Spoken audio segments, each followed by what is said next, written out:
उसमें हम 6 तत्वों को जानने वाले हैं। उसमें से भी आज हम कार्बोहाइड्रेट उसको देखने का प्रयास करेंगे।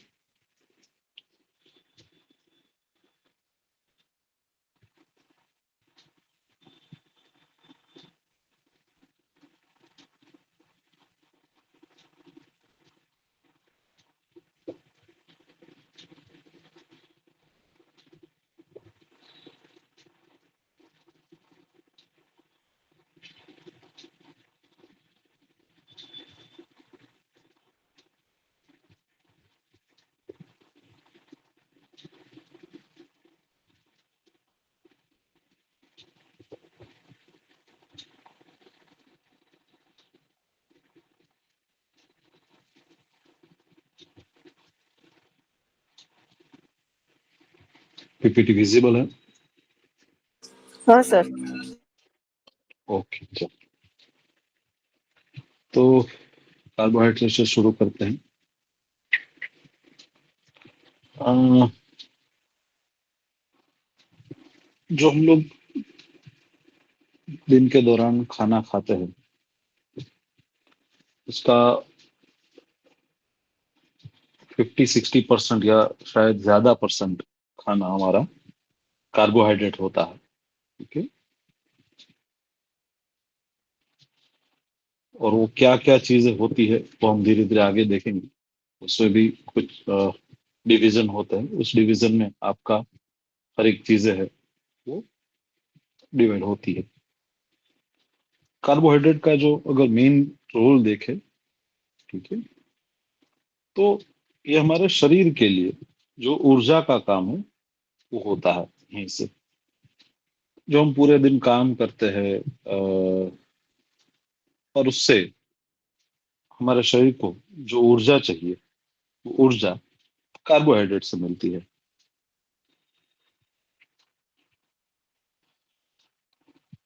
जैसे आप खाना खाते हैं तो रोटी है, गेहूं है, चावल है, सब्जी है, ठीक है, फ्रूट खाते हैं, ठीक है। तो ये सब चीजों में से आपको ऊर्जा मिलती है। तो ये सब चीज है आपके कार्बोहाइड्रेट के अंदर आता है। और हमारा जो शरीर है उसका जो मैक्सिमम शरीर ऊर्जा है उसका मैक्सिमम जो यूज है वो ब्रेन करता है, ठीक है, ग्लूकोज के फॉर्म में। तो हमें ग्लूकोज की पूरे जरूरत पड़ती है। इसलिए बहुत ज्यादा थक जाते हैं तो थकान के बाद हम क्या करते हैं, नींबू पानी पीते हैं, ठीक है, या कुछ और पिएंगे या कुछ खाएंगे। तो क्या होगा, शरीर में ऊर्जा मिलेगी। ऊर्जा मिलेगी तो हम फिर से तरोताजा महसूस करेंगे और हम अपना काम कर पाएंगे। जो रासायनिक तौर पे कार्बोहाइड्रेट जो बनता है वो 3 चीजों से बनता है, ठीक है। एक तो जो कार्बन होता है, ठीक है। दूसरा हाइड्रोजन और ऑक्सीजन जो कि हमें पृथ्वी से मिलते हैं, ठीक है। और H2O के फॉर्म में भी वो रहता है, पानी के फॉर्म में भी हमें सॉइल से मिलता है, ठीक है। और कार्बन डाइऑक्साइड, ठीक है, CO2 और H2O दोनों जुड़ के जो उसका सिंथेसिस होता है वो दोनों जुड़ते हैं। और जुड़ के वो एक कैलोरी बनती है, ठीक है। और एक मापन होता है।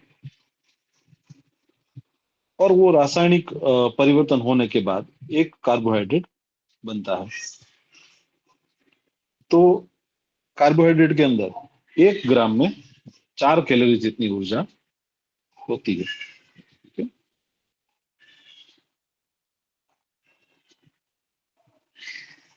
यदि हमारे आहार में कार्बोहाइड्रेट कम हो जाए तो शरीर में वसा यानी कि फैट और प्रोटीन को ऊर्जा के रूप में उसे तोड़ना शुरू करता है। तो बहुत बार ऐसा होता है कि हम लोग कार्बोहाइड्रेट नहीं लेते हैं, ठीक है। या तो जो कहते हैं कि रोटी बंद कर दी खाना खाना, ठीक है, वो क्यों कहा जाता है डाइट में कि भाई आप कार्बोहाइड्रेट का रिड्यूस करिए ताकि आपके शरीर में जो फैट जमा है, ठीक है, जो चर्बी जमा है उस चर्बी का वो तोड़ना शुरू करे, उसका उपयोग शुरू करे आपकी ऊर्जा के लिए। हम लोगों को पता है बहुत बार ऐसा होता है कि हम लोग वैसे तो हम लोग अगर कि खाना खाने आप बाहर गए हो तो खाना आने में आधा घंटा देर लग जाए तो भी आपकी हालत खराब हो जाती है। और कभी कभी ऐसा होता है कि आपने एक बार खाना खा लिया, उसके बाद आप काम में जुड़ गए, और काम करते करते 2 3 4 5 बज के पता ही नहीं चला, और खाने का समय चला गया, और आपको पता चलेगा कि आपको खाने की याद ही नहीं आई। ठीक है। तो आपके शरीर में उतनी ऊर्जा होती है जो फैट के रूप में, चर्बी के रूप में। तो बहुत बार ऐसा होता है कि हमारे शरीर को हम खाना ना दे तो भी हम लोग आराम से जीवन जी पाते हैं। और यही चीज होती है जब हम उपवास करते हैं, फास्टिंग करते हैं, तब जो हमारा शरीर है, हमारे शरीर में जो पुरानी ऊर्जा पड़ी है फैट के रूप में, प्रोटीन के रूप में, उसको इस्तेमाल करना शुरू करता है। जो जैन लोग हैं वो अट्ठाई करते हैं, 8 दिन तक बिना बिना कुछ खाए पिए सिर्फ पानी पे रहते हैं। अ, जो लोग उपवास करते हैं लंबे, 30 दिन 45 दिन, वो सब खाते नहीं है, पानी के ऊपर रहते हैं। तो जो अपने शरीर में ऊर्जा स्टोर है, उसका इस्तेमाल वो करते हैं। तो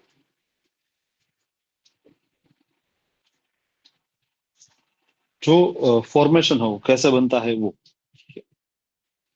वैसे तो पौधों में, यानी कि जो हमारे झाड़ पान पत्ते हैं उसमें, उसके साथ फोटोसिंथेसिस के द्वारा कार्बोहाइड्रेट बनता है। ठीक है, फॉर्मेशन के रूप में।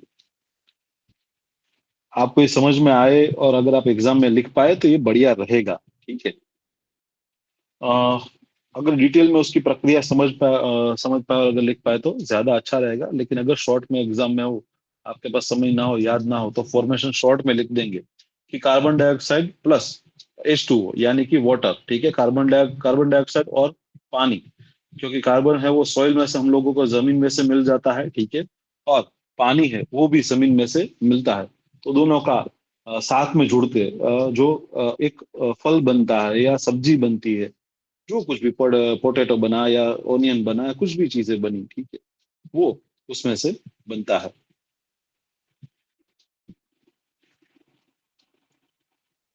तो इस तरह एक कार्बन डाइऑक्साइड का एक पूरा जुड़ के कार्बोहाइड्रेट बनता है। तो कार्बन डाइऑक्साइड, हाइड्रोजन और ऑक्सीजन तीनों का परस्पर एक रासायनिक संयोग बनता है। अब क्लोरोफिल की उपस्थिति में ही ग्लूकोज बनता है। तो क्योंकि जब ये दोनों कार्बन डाइऑक्साइड और हाइड्रोजन जुड़ते हैं, तब क्लोरोफिल की उपस्थिति होती है और वहीं पे ग्लूकोज बनता है। तो ग्लूकोज है वो क्या है, आपके लिए ऊर्जा का एक स्रोत है, माप है, वो हम आगे देखेंगे। ग्लूकोज में भी अलग अलग प्रकार है, वो किस तरह है वो हम लोग देखेंगे। कार्बोहाइड्रेट के जो प्रकार है, वर्गीकरण है उसमें। और जो चीज है पर्टिकुलर, जो खाना है, ठीक है, आलू बना है या फ्रूट बना है कोई, ठीक है, तो उसमें उसको जितनी जरूरत है उतना तो उसमें ग्लूकोज आ जाएगा। लेकिन उसकी एक लिमिटेशन से ज्यादा जो ग्लूकोज बनेगा वो उसमें स्टार्च के रूप में वो उसमें संग्रहित होगा।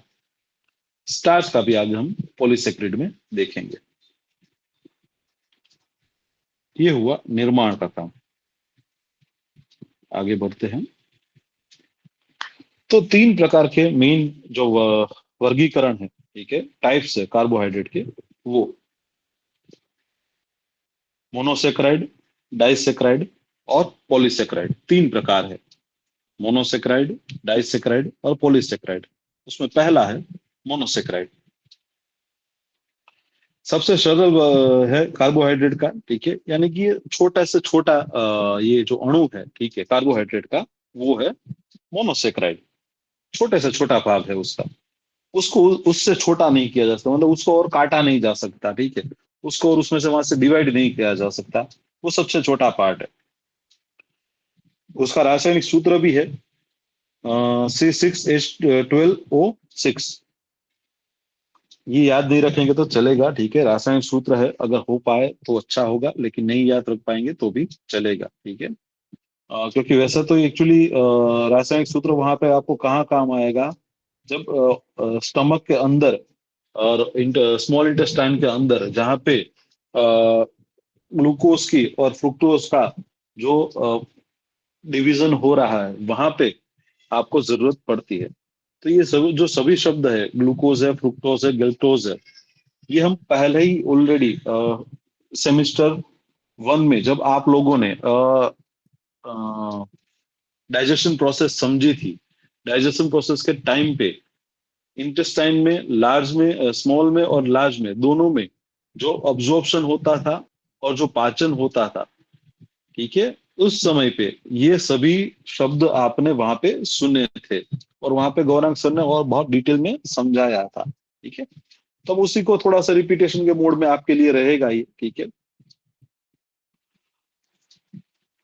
लेकिन यहाँ पे आपको डाइजेशन प्रोसेस नहीं, यहाँ पे आपको ऑब्जॉर्प्शन और उसका जो कार्बोहाइड्रेट है उसका जो हर एक का पोर्शन है वो आपको यहाँ पे याद रखना पड़ेगा।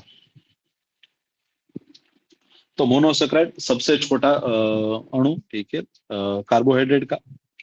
उसके प्रमुख उदाहरण क्या है, ठीक है, पहला तो है ग्लूकोज, ठीक है, ब्लड में जो शुगर होती है, ठीक है, यानी कोई भी चीज हम लेते हैं, ठीक है, खाते हैं, तो उसके उससे हमारे शरीर में पाचन होता है और उस पाचन के रूप में जो शक्कर, शुगर हमारे शरीर में जाती है, ठीक है, वो सीधी ग्लूकोज के फॉर्म में हमें मिलती है। और ये सबसे सरल शर्करा है, ठीक है, अगर आप उसको देखें तो। दूसरा है फ्रुक्टोज, फलों में से मिलता है, ठीक है, मीठे के तौर पर, ठीक है, जो खट्टेदार ठोस जो स्वाद है, ठीक है, ये फ्रुक्टोज है, ठीक है, ये पानी में घुलने लायक है, ऐसा है, ठीक है, और तुरंत ऊर्जा ये देता है। वैसे तो तीनों ही तुरंत ऊर्जा देते हैं, ग्लूकोज, फ्रुक्टोज और गेल्टोज। गेल्टोज भी यही है, जो शरीर में पाचन की प्रक्रिया है उसके दौरान उत्पन्न होता है। इसमें शरीर की भूमिका क्या है, ठीक है, कि ग्लूकोज सीधे कोशिका में जाकर एटीपी बनाता है, मस्तिष्क और आरबीसी के लिए आवश्यक है। सेमेस्टर वन में जब आप लोगों ने ऊर्जा के बारे में पढ़ रहे थे, तब और साथ साथ आप जब साइकोलॉजी ऑफ एक्सरसाइज पढ़ रहे थे, तब आप लोगों ने ये पढ़ा था एटीपी एनर्जी के बारे में, कि जब हम लोग कुछ करते हैं तो आसन कर रहे हैं या एक्सरसाइज कर रहे हैं या रनिंग कर रहे हैं या जिम में जा रहे हैं या कोई दूसरी प्रैक्टिस में है, वो दौड़ रहे हैं, तो ऐसे समय पे आपके शरीर को ऊर्जा की जरूरत है। जो आपके शरीर को तुरंत ऊर्जा मिलती है उसको एटीपी एनर्जी बोला जाता है, ठीक है, जो कि आपके शरीर को फास्ट सबसे तुरंत एनर्जी मिलती है। तो ये जो एटीपी एनर्जी है वो आपके ग्लूकोज, फ्रुक्टोज और गल्टोज में मिलती है। आ, दूसरी चीज, ये तीनों ऊर्जा है, ठीक है, आपके लिए सबसे पहला ऊर्जा का स्रोत है। तो इसीलिए हम लोगों को कुछ जरूरत होती है, थकान लगती है, जो हमने पहले चर्चा की, थकान लगी है, या दोपहर को धूप में से बाहर घर से बाहर से आए, तो हम पहले क्या पीते हैं, नींबू पानी पीते हैं। कोई हमारे घर पे मेहमान आता है तो भी हम क्या करते हैं, उसको नींबू पानी देते हैं। क्यों? ताकि उसको ऊर्जा मिले। तो जैसे ही ऊर्जा मिलेगी तो आपके ब्रेन तक, मस्तिष्क, वो ऊर्जा, वो ग्लूकोज है वो आपके ब्रेन तक जाएगा और आप फिर से एनर्जी वाले फील करोगे। तो जहां पे भी जो भी चीजों से आपको तुरंत ऊर्जा मिलती है, फ्रूट है या तो आपके जो चीजें है, खाने की चीज है, जहाँ जिससे आपको तुरंत ऊर्जा मिलती है, वो सब आपके मोनोसेक्राइड में आएंगे और ये आपका सबसे छोटा अणु है कार्बोहाइड्रेट का। आगे बढ़ते हैं। दूसरा है डाइसेक्राइड। दो मोनोसेक्राइड से मिलकर बनता है, ठीक है। मानो मोनोसेक्राइड था वो सबसे छोटा था, अब दो मोनोसेक्राइड आप जोड़ेंगे तो उससे आपका एक डाइसेक्राइड बने बनेगा। तो डाइसेक्राइड तो एक तो कैसे बनता है, ठीक है, वो थोड़ा सा समझना जरूरी है, सिंपल में, ठीक है। तो कंडेंस रिएक्शन होता है, जल से निकलता है, लेकिन यानी कि जो हम खाना खाते हैं, ठीक है, आपने फ्रूट लिया, तो आपने सपोज के बनाना खाया, एप्पल खाया, तो एप्पल से जो एप्पल के अंदर ग्लूकोज के फॉर्म में था वो आपके शरीर में जाएगा, ठीक है। तो ग्लूकोज प्लस फ्रुक्टोज, ठीक है, उसके फॉर्म में आया है, ठीक है, तो आपके बॉडी में सीधा वो एनर्जी के रूप में उसको कंज्यूम करेगा। तो नीचे जो एक चार्ट दिया गया है, ठीक है, वो देखिए। उसमें भी तीन अगेन सेक्शन होता है, सुक्रोज, लेक्टोज और माल्टोज। और संयोजन कैसे होता है सुक्रोज का? ग्लूकोज प्लस फ्रुक्टोज, यानी कि ग्लूकोज जो एनर्जी है, शक्कर है प्लस फ्रुक्टोज जो फ्रूट से मिलती है, ठीक है, ऐसी ही शक्कर आपको सुक्रोज में आ जाएगी। तो चीनी है, गन्ना है, ठीक है, ये सब आपके सुक्रोज में आ जाएगा। लैक्टोज में क्या हो जाएगा? ग्लूकोज यानी कि एनर्जी का तो एक कंटेंट है ही, उसके साथ साथ उसमें ग्लेक्टोज भी ऐड होगा। तो ग्लेक्टोज भी ऐड होगा तो क्या, ग्लेक्टोज किससे मिलता है? दूध से। तो दूध में से हम लोगों को जब एनर्जी और ग्लेक्टोज के रूप में हमें मिलेगा लैक्टोज। और जब दोनों ही ग्लूकोज के ही फॉर्म के रूप में रहेंगे, ठीक है, तब वो आपको मिलेगा माल्टोज।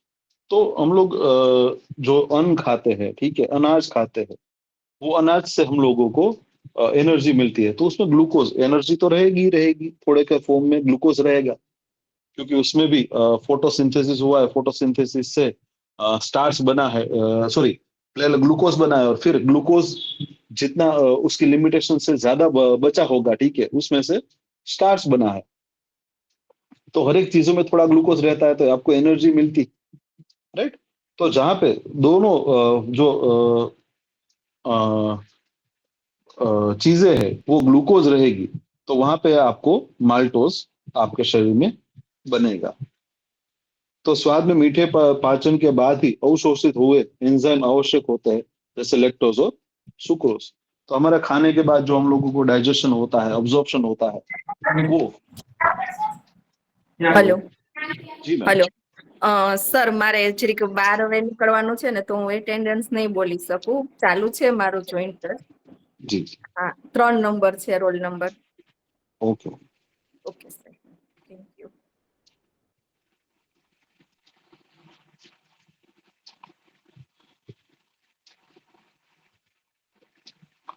तो